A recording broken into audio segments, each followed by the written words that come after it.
প্রশ্ন করি তোমার তার জবাব দাও আমার, প্রশ্ন করি তোমার তার জবাব দাও আমার, না যদি দাও জবাব কি করি? পুকুরে ফেলবে? পুকুরে ফেলবো তোমায়। প্রশ্ন করি তোমার তার জবাব দাও আমার, প্রশ্ন করি তোমার তার জবাব দাও আমার, না যদি দাও জবাব করব ফাইন তোমার। অল্প করে ফাইন করো। হ্যাঁ, টাকা পয়সা নেই। টাকার দিকে দেখছো না? আচ্ছা আচ্ছা, এই শুধু টাকা বের করে রাখলে ওইদিকে থাকবে। ফাইন করবে। হ্যাঁ। আচ্ছা ঠিক আছে, প্রশ্ন করি, শোনো। করো। এখানে তুমি নামাজ পড়ো তো? পড়ো তো? হ্যাঁ, নামাজ কেমন করে পড়ো? নামাজে প্রথমে নিয়াত করতে হবে, তারপরে সানা পড়তে হবে, তারপরে সূরা কিরাত পড়ার পরে আমাদের অনুষ্ঠান চালু করতে রুকু সিজদা বৈঠক। হ্যাঁ বলো। আমার অনুষ্ঠান চালু করতে দেরি হয়ে গেছে। এবারে কথা হচ্ছে এই দিকের মানুষ বেশিক্ষণ জেগে থাকে, হ্যাঁ, সব এরা ঘুম জলদি ঘুম ঘুমিয়ে পড়ে, ঘুম ঘুম ভাব, চোখ ঢুল ঢুল করছে। তা আমাদের বেশি সময় লাগালে হবে না, তুমি স্পিড বলবে, হ্যাঁ, রুকু বললাম। করি সিজদা করি এরকম জোরে বলবে। হ্যাঁ হ্যাঁ, ওই রুকু সিজদা বৈঠক করে সালাম ফেরা। আর জানাজার নামাজ পড়ো? জানাজার নামাজে ওই নিয়ত করে সানা পড়ার পরে দরুদ শরীফ পড়ার পরে মাইয়াতের জন্য দোয়া করে সালাম ফেরা। সালাম ফেরো। আচ্ছা, এই এই যে আমরা ৫ ওয়াক্ত নামাজ পড়ি, হ্যাঁ। এই নামাজে ইমাম সাহেব সামনে থাকে, থাকে। আমরা দল বেঁধে কাতা দিয়ে নাম দাঁড়াই, ইমাম সাহেব বলে কাতা সোজা করে নাও, হ্যাঁ। ইমাম সাহেব রুকু গেলে আমরা যাই, সিজদা করলে আমরা করি। আবার জানাজার নামাজের সময় ইমাম সাহেব সামনে থাকে আর আমরা সবাই মুক্তাদি পিছনে থাকি, এবং ইমাম সাহেব যা করে আল্লাহু আকবার বললে আমরাও আল্লাহু আকবার নিয়ত করি। হ্যাঁ, তাহলে ওই নামাজে ইমাম সাহেব রুকু যায়, সিজদায় যায়, আমরাও যাই, কিন্তু জানাজার সময় রুকু সিজদা কেন করি? আচ্ছা বলো দেখি। শোনো, বলো। জানাজার রুকু আর সিজদা ওই কেন নাই? জানাজার রুকু আর সিজদা ওই কেন নাই? উত্তর কেমন দাও তুমি দেখতে আজ আমি চাই। জানাজার রুকু আর সিজদা ওই কেন নাই? উত্তর কেমন দাও তুমি দেখতে আজ আমি চাই। উত্তর যদি না পারো বুঝবো তুমি বেকার, উত্তর যদি না পারো বুঝবো তুমি বেকার, না যদি দাও জবাব করব ফাইন তোমার। নারী তাকবীর। কচি যতই তো দাও জিতে যাবো আমি। এ যদি উত্তর দিয়ে দেয় তো আসতে হয়ে যাবে না তো? এখন থেকে ডিক্লিয়ার করে নিচ্ছি, বুঝতে পারছিস? কচির একবার তাকবীর দাও তো, নারী তাকবীর। হ্যাঁ, এরকম তোরা দিবি। তুমি বললে যে জানা যায়, শোনো, তুমি বললে জানা যায় রুকু সিজদা নাই কেন, তাহলে শোনো, মন দিয়ে শোনো, ঠিক আছে? মাইয়া তের সামনে সিজদা যদি করা হয়, শুনছো? আমি কি কালা নাকি? আচ্ছা শোনো। মাইয়া তের সামনে সিজদা যদি করা হয়, সেই মাইয়া তের সাথে খোদার শিরক হয়ে যায়। বুঝতে পারছো? ফের বলে বুঝ- আচ্ছা শোনো। মাইয়া তের সামনে সিজদা যদি করা হয়, সেই মাইয়া তের সাথে খোদার শিরক হয়ে যায়। কেন? রুকু ও সিজদার আল্লাহ শুধু হকদার, রুকু ও সিজদার আল্লাহ শুধু হকদার। দিলাম জবাব তোমায়, দাও ফাইন এখন আমার। নারে তাকবীর। লোকসভা আমার দিকে চলে আসছে। তুমি বললে হ্যাঁ। রুকু সিজদার হক, রুকু সিজদার মালিক হলো আমার আল্লাহ, আল্লাহ ছাড়া কাউকে সিজদা করা যাবে না। একদমই। আর এমনি সময় নামাজেতে সামনে আর কেউ থাকে না, ইমাম সাহেবের সামনে কিন্তু ফাঁকা থাকে। কিন্তু জানাজার নামাজের সময় মাইয়াত লাশে ওই লাশটা খাটিয়ার উপরে শোয়ানো থাকে। তাহলে আমরা যে জানাজার নামাজে দাঁড়াই মাইয়াতের মাগফিরাতের জন্য, দোয়ার জন্য, মাইয়াতকে উদ্দেশ্য করে দাঁড়াই, তাহলে ওইখানে রুকু সিজদা করলে মাইয়াতকে রুকু সিজদা করা হয়ে যাবে। আর মাইয়াতকে সিজদা করা মানে আল্লাহ ছাড়া কারোকে সিজদা করা যাবে না, মাইয়াতকে সিজদা করা মানে শিরিক হয়ে যাবে, শিরিকের গুনাহ মাফ নেই। উত্তর ঠিক হয়েছে তো নাকি? ভালো উত্তর দিয়েছো। আরেকটা প্রশ্ন করব। করো। দম্বা, ছাগল, উট, গরু, ভেড়া খাও? হ্যাঁ, এর ভীষণ। কুরবানি করা যায়? হ্যাঁ। শুয়োর খাও? না না না, নাউজুবিল্লাহ। কেন শুয়োর খাও? শুয়োর আচ্ছা, আরেকটা কথা বলে, আমার মায়েরা হাসে, শুয়োর বললাম বলে ওনারা হাসছে। এখন ব্যাপার হলো, আমার কিছু মায়েরা মুফতি সাহেব আছে, মুফতি মাওলানার উপরে মুফতি সাহেব, এনারা বলে বাবা শুয়োরের নাম বলছি, তওবা তওবা তওবা তওবা। কেন? 41 দিন নাকি জবান নাপাক হয়ে যায় এই শুয়োরের নাম নিয়ে, বলে না এরকম? আর কোরআন শরীফে তো এই শুয়োরের নাম আছে, কোরআনেতে। তাহলে যদি ওই রকম হয়, আপনি অজু করে বসে যে পড়ছে, আর যেই ওই নামটা হবে আসবে, আসার আগে আস্তে আস্তে টুকটুক করে কোরআনটা নিয়ে পুকুরের ধারে চলে যাবে, গিয়ে পুকুরের ধারে বসে বসে ওই নামটা নেওয়ার পরে লা হাওলা ওয়ালা কথা বলে পুকুরে লাফ দিয়ে অজু টজু করে আবার বিসমিল্লাহ, হ্যাঁ যদি নাপাক জবান নাপাক হয়ে যায়, আল্লাহ কোরআনে কি করে উল্লেখ করে? এটা কেমন করে হয়? আপনারা এরকম এই কিছু কিছু জন আছে এরকম, সবাই এরকম করে না।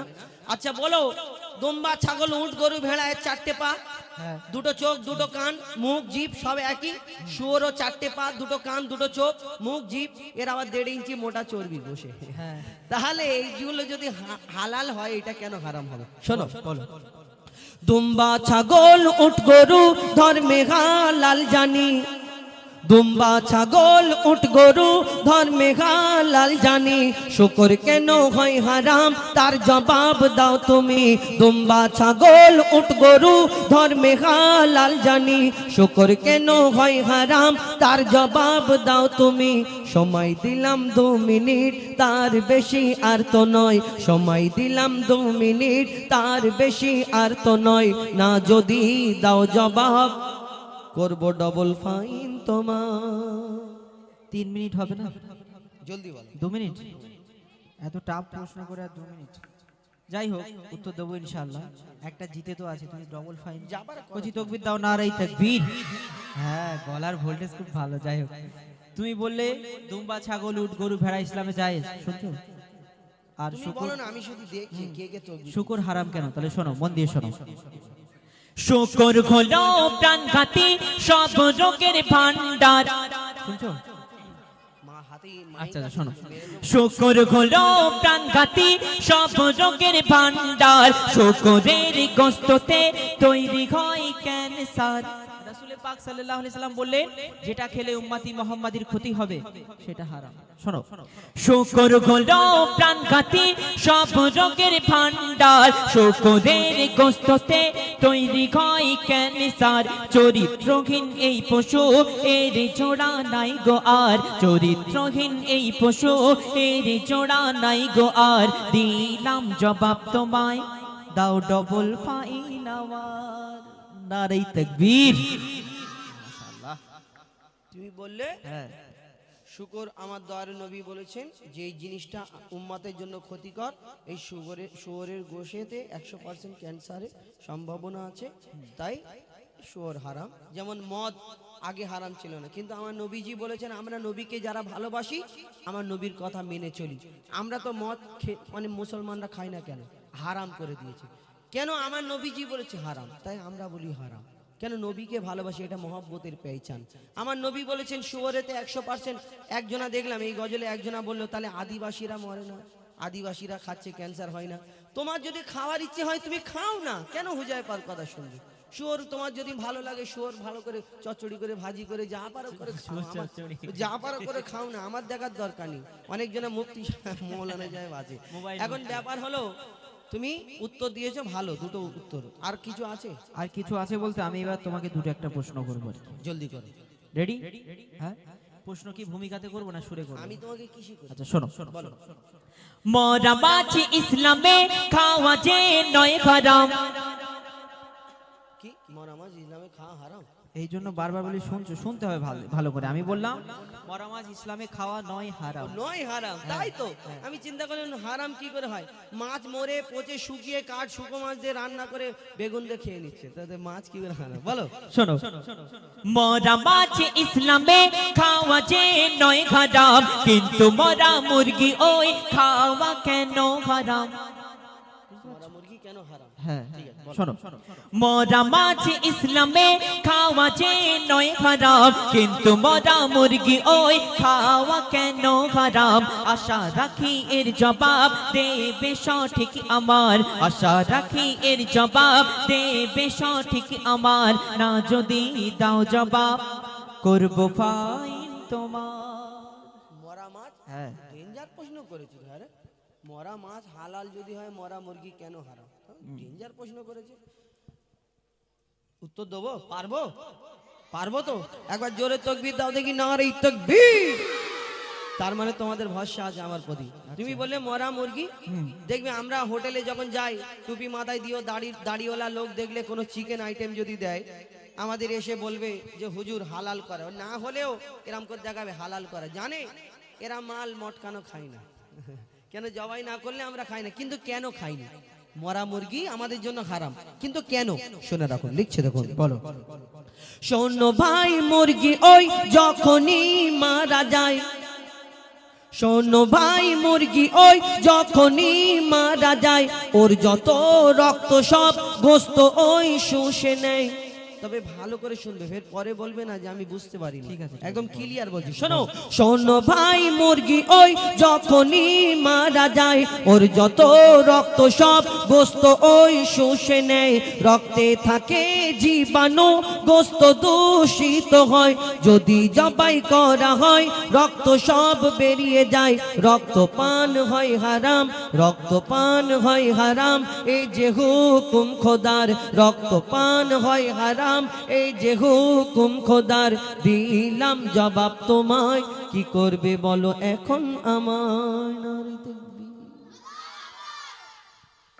ঠিক আছে, মোটামুটি 70% পর্যন্ত বুঝতে পেরেছি। তার মানে এ হচ্ছে হেড়ে মাথা। আমি কেন বললাম যে বুঝে এ মাথা মোটা। হ্যাঁ, এক ক্লাসে মাথা 4-5 মোটা। বছর ছিল। হ্যাঁ মাথা মোটা, এত ক্লিয়ার করে একটু বললাম। বিস্তারিত বলো। শোনো, হ্যাঁ। প্রত্যেক পশু মারা গেলে আমরা যে দেখবেন এই ভিতরে প্রত্যেক পশুর ভিতরে রক্ত চলাচল করে। আমরা মারা গেলে ডাক্তার এখানে হাত দিয়ে দেখে তো বেঁচে আছে কি মরে গেছে। এখন ডাক্তার এসে এরকম শীষ দিয়ে এখন ব্যাপার হলো এই যে মরে যাওয়ার মধ্যে যে এই মুরগির মাংসটা হলো শুকনো জাতের। ডাক্তার দেখবে, ডাক্তারখানায় গেলে বলবে রেড মিট খাবে না, গরুর মাংস, ছাগলের মাংস, মুরগিটা একটু একটু খাবে। কেন? মুরগির মাংসটা এত সাদা জাতের মাংস, এর মধ্যে যে মুরগির ভিতরে যে রক্তটা চলাচল করে, মরে যাওয়ার সঙ্গে সঙ্গে ওই মুরগির রক্তটা যখন চলাচল বন্ধ হয়ে যায়, মুরগির মাংসটার ওই যে রক্তটা আস্তে আস্তে আস্তে আস্তে শুষে নেয়। তাহলে ওই মুরগি মাংসের ভিতরে রক্তটা ঢুকে গেল। আর যদি ওই রক্ত মাংসটা খাওয়া হয় তারপরে খালপোষ করে, তাহলে আমাদের জন্য ওই মাংসের সঙ্গে রক্তটা খাওয়া সমান হয়ে যাবে। তাহলে মাংস খাওয়া আমাদের জন্য হারাম। বোঝাতে পারলাম? মাশাআল্লাহ, ঠিক মাশাআল্লাহ। আছে, আর কিছু আছে? আর একটা প্রশ্ন করব, কারণ জলদি সময় বেশি নেই। জলদি জলদি এই শেষ প্রশ্ন, যদি তুমি উত্তর দিতে পারো তুমি জিতে যাবে। হ্যাঁ বলো। শোনো। কোরআনের কোন সূরায় বলো বিসমিল্লাহ নাই? এত সুন্দর পৈন করে, এত সহজ পৈন করেছো। তুমি বলো, তুমি তো পুকুরে নামবে না বলছো, কান ধরে মাপ চাইবে? কান আগে না, হারি। না, হারি না। আচ্ছা ঠিক আছে, হারলে তারপরে তো না চাইবে, চাইবো তো, বললাম কান ধরে মাপ তো আগে হারি। ঠিক ঠিক আছে। আছে, শোনো। কোরআনের কোন সূরায় বলো বিসমিল্লাহ নাই? কেমন তুমি বাহাদুর তার প্রমাণ দেখতে চাই। কেন আমার নাম বাহাদুর? আমি বলি যে এমডি বাহাদুর। আচ্ছা শোনো। কোরআনের কোন সূরায় বলো বিসমিল্লাহ নাই? কেমন তুমি ওস্তাদ তার প্রমাণ দেখতে চাই। মনে হয় এর জবাব নাই কাছে গো তোমার, মনে হয় এর জবাব নাই কাছে গো তোমার। না যদি দাও জবাব করব ফাইন তোমার। নারী তাকবীর। মনে কর জিতে গেছে, একবার জোরে করে দে, মানে জিতে যাওয়ার তকবীরটা দে, নারী তাকবীর। তুমি বললে কোন সূরায় বিসমিল্লাহ বলতে হবে, এটা বলো। হ্যালো, তাহলে মন দিয়ে শুনে নাও ছোট ভাই, তাহলে মন দিয়ে শুনে নাও ছোট ভাই। কোরআনের সূরা বলবো, কোরআনের সূরা তাওবাতে বিসমিল্লাহ নাই, তাহলে মন দিয়ে শুনে নাও ছোট ভাই। কোরআনের সূরা তাওবাতে বিসমিল্লাহ নাই। এবার তুমি হার স্বীকার করো সামনে সবার, এবার তুমি হার স্বীকার করো সামনে সবার। দিলাম জবাব তোমায়, কান ধরার জন্য হও তৈয়ার। নারে তাকবীর। মাশাআল্লাহ, খুব সুন্দর হয়েছে উত্তর। মোটামুটি তুমি জিতে না গেছো। ওইদিকে দেখলে হবে না, কান ধরো। কান ধরা যায় না, না। না, আচ্ছা ঠিক আছে, না ভুল হয়ে গেছে। শোনো, হ্যাঁ, আবুল কালাম আর আবুল সালাম দুজন মিলে একদিন দুজন মিলে লাগবে। ঠিক আছে, দেখা যাবে তখন। যাই হোক, আমাদের এই গজলের উদ্দেশ্য খারাপ কেউ ভাববেন না। আমি এখন পরবর্তী শিল্পী এমডি আবুল কালাম তার কণ্ঠ থেকে শুনুন, তারপরে ইনশাল্লাহ আমি আপনাদের সম্মুখে আবার আসবো। একটা গজল বলবো তোমাদের নিয়ে, I love you Medina. I love you বলা যাবে না? I love you, I love you মানে বলছি, তোমরা হাসছো কেন? আই লাভ ইউ মানে কি, খারাপ না ভালো? তাহলে ভালো, আই লাভ ইউ মানে ভালো। শোনো, আই লাভ ইউ যদি মাকে বলো, তাহলে মা কি ভালোবাসবে না মারবে? হ্যাঁ, ভালোবাসবে না মারবে? ভালোবাসবে। আব্বাকে যদি বলা যায় ভালো না কালো, ভালো।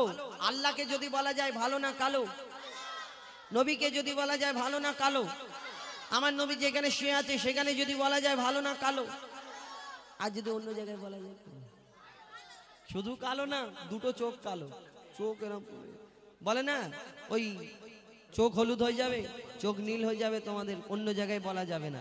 আই লাভ ইউ মদিনা, কি বলা যাবে? আই লাভ ইউ মদিনা বলা যাবে? জোরে জোরে বলা যাবে? দেখি জোরে জোরে বলে, I love you Medina.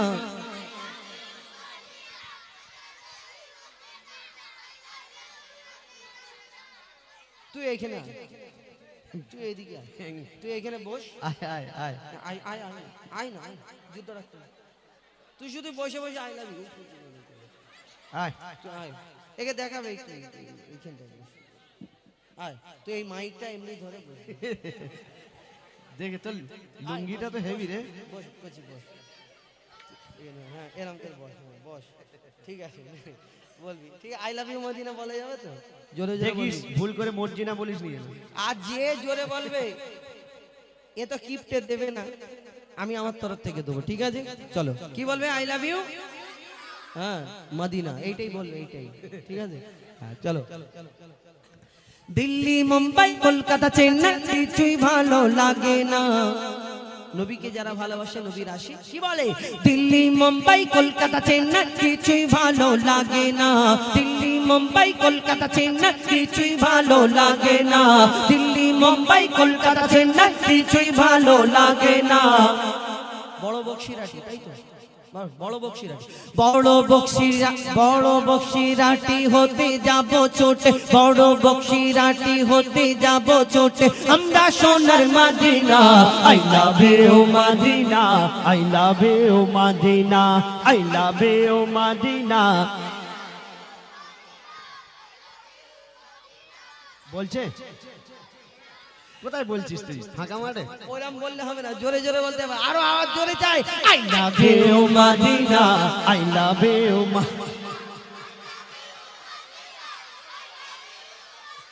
Delhi Mumbai Kolkata Chennai কিছুই ভালো লাগে না। দিল্লি মুম্বাই কলকাতা চেন্নাই কিছুই ভালো লাগে না। বড় বক্সিরাটি হতে যাব ছোটে, বড় বক্সিরাটি হতে যাব ছোটে, আমরা সোনার মদিনা। I love you Medina, I love you Madina, I love you Madina, I love you Madina, I love you Madina. তোমায় যে না বাসবে ভালো অন্তর জানি তার কালো, তোমার ইশকে যে জন্টু বেশে মন হয় নুরি আলো। তোমায় যে না বাসবে ভালো অন্তর জানি তার কালো, তোমার ইশকে যে জন্টু বেশে মন হয় নুরি আলো। Very very beautiful, very very beautiful তোমারি নুরি শামা, ভেরি ভেরি বিউটিফুল তোমারি নুরি Shama.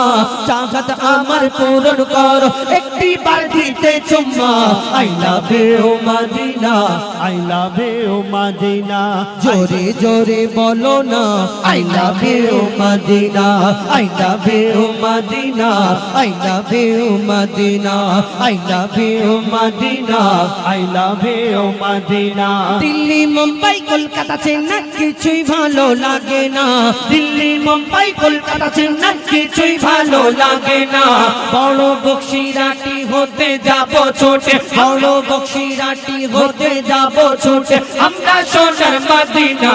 I love you Madina, I love you Madina, I love you Madina, I love you Madina, I love you Madina, I love you Madina.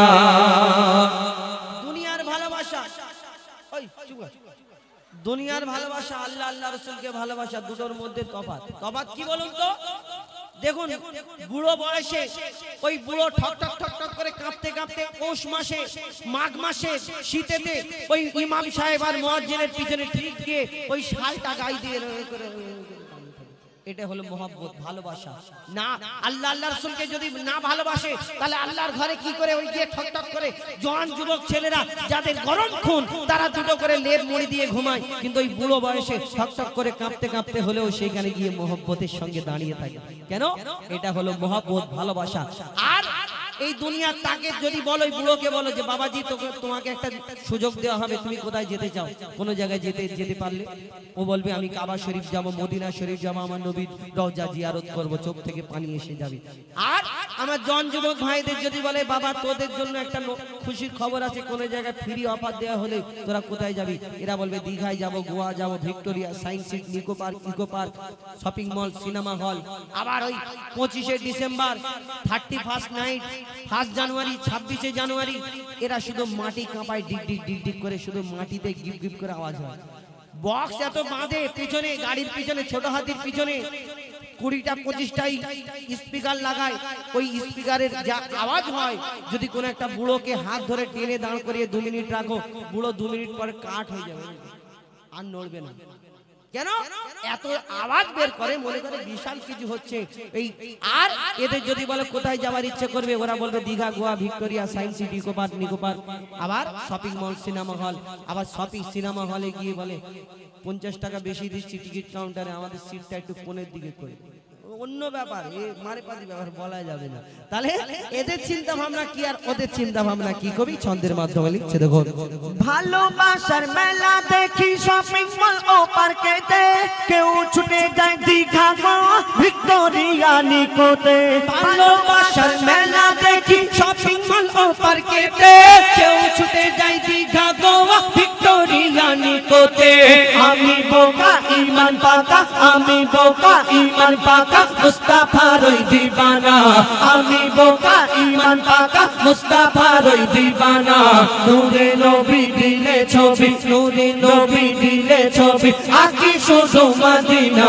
I love you Medina, I love you Medina, I love you Medina, I love you Medina. Delhi, Mumbai, Kolkata, Chennai কিছুই ভালো লাগে না। দিল্লি, মুম্বাই, কলকাতা, চেন্নাই কিছুই ভালো লাগে না। বড় বক্সিরাটি হতে যাব ছোটে, বড় বক্সিরাটি হতে যাব ছোটে, আমরা সোনার মদিনা। I love you Medina, I love you Medina, I love you Medina, I love you Medina, I love you Medina, I love you Medina, I love you Medina, মাইকে I বলবি love একবার। you Medina, I love you Medina, I love you Medina. এই তুই এনে নিয়ে যা। হ্যাঁ, এবারে চলে যাও, হয়ে গেছে তোমার। হ্যাঁ, তোমাকে একটুখানি গাওয়ার সুযোগ দিয়েছিলাম বন্ধ মাইকে, গেয়েছো মন খুশি, এবার তুমি গিয়ে বসো। হ্যাঁ, এই নিয়ে যাও। তুমি কালকে ভাইরাল হয়ে যাবে। হ্যাঁ, আচ্ছা তুমি জোরে বলেছো, একবার অরিজিনাল বলে দেখো আল্লাহু আকবার। আমি তাকবীর দেবো, হাতটা ছেড়ে দাও, সোজা হয়ে আল্লাহু আকবার জোরে বলতে হবে, গলাটা ঠিক করো, করো করো, হ্যাঁ, সোজা হয়ে দাও, সোজা হয়ে দাও। হ্যাঁ, আল্লাহু আকবার বলবে, আর ওইদিকে তাকে, আমার দিকে কেন, ওইদিকে তাকে, এত জোরে বলবে। যদি আসতে হয়েছে, যদি আসতে হয় তাহলে কিন্তু এই যে 10 টাকা দেবো, 20 টাকা ফেরত নেবো। আর জোরে হলে এটা দেবো, জোরে বলো দেখি, নারে তাকবীর। ঠিক আছে, ঠিক আছে। এবার সিঙ্গেল কণ্ঠে আমরা আপনাদের সঙ্গে তুলে ধরার চেষ্টা করি ইনশাআল্লাহ। যাই হোক, আমার ভাই ফরমাইশ করলেন আল আমিন নবী আমার মুক্তিদাতা সবার, সে গজলটি শোনাবো। আপনারা জানেন আগে আমাদের এই পশ্চিম বাংলার বুকে বাংলা গজল হতো না, উর্দু গজল হতো, এবং উর্দু গজল হতো। তারপরে আমাদের মেটিয়াপুরুজ পীরডাঙ্গায় জালালি বাবা, তিনি সর্বপ্রথম বাংলা গজল লিখলেন। তার ভক্তগণের বাড়িতে বাড়িতে গিয়ে তিনি পরিবেশন করে শোনাতেন। তারপর এপার বাংলা ওপার বাংলার বিখ্যাত কবি কাজী নজরুল ইসলাম, তিনি বাংলা গজল লিখলেন। আব্বাস উদ্দিন সাহেব তিনি গেয়েছিলেন। তারপরে এই বাংলা গজল প্রায় শেষ হতে চলেছিল। গজল জগতের সম্রাট ইশকে হাবিব সাহেব তিনি ক্যাসেট করলেন ঈদ কা চাঁদ, ইসলাম জাহির। তারপরে সেই থেকে আজও পর্যন্ত এই পশ্চিম বাংলার বিভিন্ন জায়গায় বিভিন্ন এলাকায় আমরা বাংলা গজল শুনতে পাচ্ছি। এই বাংলা গজল শুধু পশ্চিম বাংলায় নয়, পশ্চিম বাংলার বাইরে আমরা আসাম, ত্রিপুরা এবং ঝাড়খণ্ড আরো অন্যান্য রাজ্যে গজল, এই বাংলা গজল চলছে। এমনকি আমরা বাংলাদেশেও গিয়েছিলাম আপনাদের দোয়ার বারকাতে। তো সেই বাংলা গজল যিনি আবার পুনরায় আমাদের মধ্যে ফিরিয়ে দিয়েছিলেন জনাব ইশকে হাবিব সাহেব, তিনি এখন শারীরিকভাবে অসুস্থ আছেন। তো তানার একটি গজল আমরা প্রত্যেক স্টেজে গিয়ে থাকি। তো সেই গজল আপনার সামনে ছোট্ট করে পরিবেশন করে শোনাবো, আশা করি মনোযোগ সহকারে শুনবেন। একটু তাকবীর দাও বাবা, নারে তাকবীর।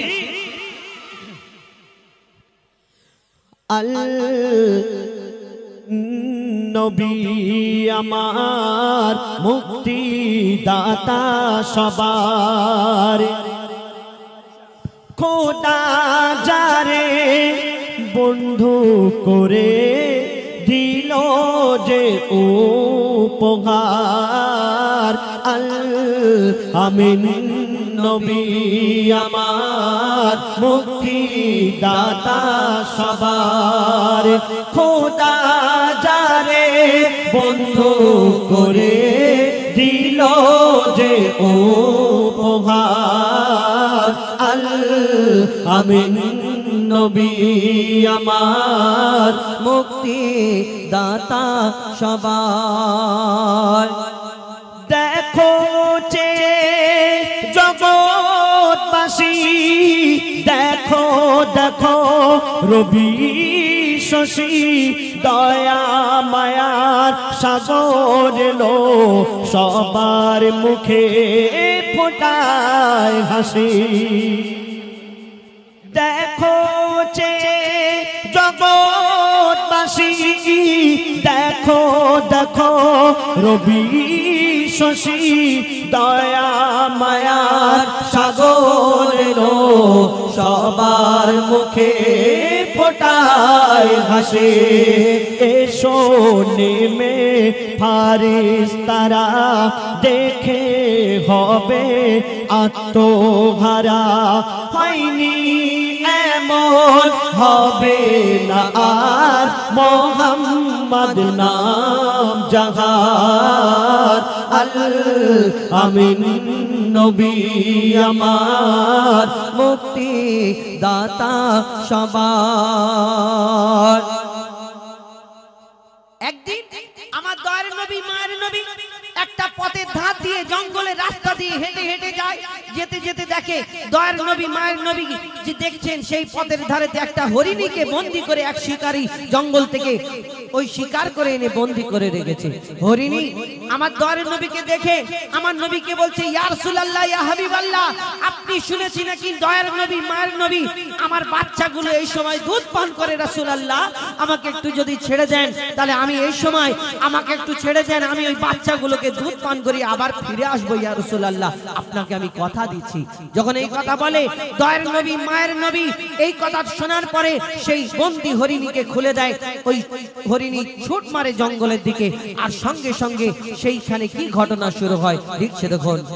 পথের ধারে বাধা ছিল অবলা এক বনের হরিণ, যে পথ দিয়ে যেতেছিলেন আমার প্রিয় নবী করিম। পথের ধারে বাধা ছিল অবলা এক বনের হরিণ, যে পথ দিয়ে যেতেছিলেন আমার প্রিয় নবী করিম। ডেকে বলে নবীজিকে ছেড়ে দাও গো আজ আমাকে, কেন কোচি কোচি বাচ্চা আমার প্যাসে যে আছে